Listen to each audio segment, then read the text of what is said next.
तो दोस्तों क्या है खबर बताएंगे इस वीडियो में, देंगे फुल जानकारी। तो दोस्तों क्या है अपडेट, क्या है खुशियां दोस्तों, क्यों इंटरटेनमेंट कर रहे हैं पवन सिंह और साथ में उनके टीम, क्यों दोस्तों केक काट रहे हैं पवन सिंह और उनके टीम, और साथ में दोस्तों क्या है वजह बताएंगे इस वीडियो में दोस्तों। बता दें कि दिल्ली से आते ही दोस्तों आधी रात को पवन सिंह केक काटते हुए नजर आए।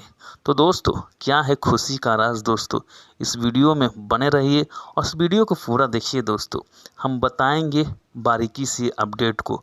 दोस्तों बता दें कि पवन सिंह दिल्ली गए थे और दोस्तों दिल्ली से जब वापस आए तो खबरें निकल के यही आ रहा है दोस्तों कि पवन सिंह को बीजेपी से टिकट मिल गया दोस्तों। हाँ जी हाँ दोस्तों, तो पवन सिंह को बीजेपी से टिकट मिल गया है, ऐसे दोस्तों खबरें निकल के आ रहा है।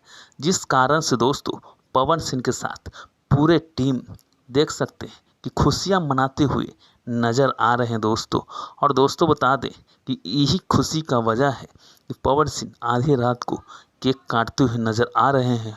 और दोस्तों बता दें कि पवन सिंह के साथ और भी दोस्तों देख सकते टीम में जैसे प्रियांशु सिंह हो गए और दोस्तों और भी हैं उनके दीपक सिंह हो गए, सभी को दोस्तों केक काटते हुए नज़र आ रहे हैं। तो ये थे मेरा अपडेट दोस्तों, वीडियो के लाइक ज़रूर कर दीजिएगा।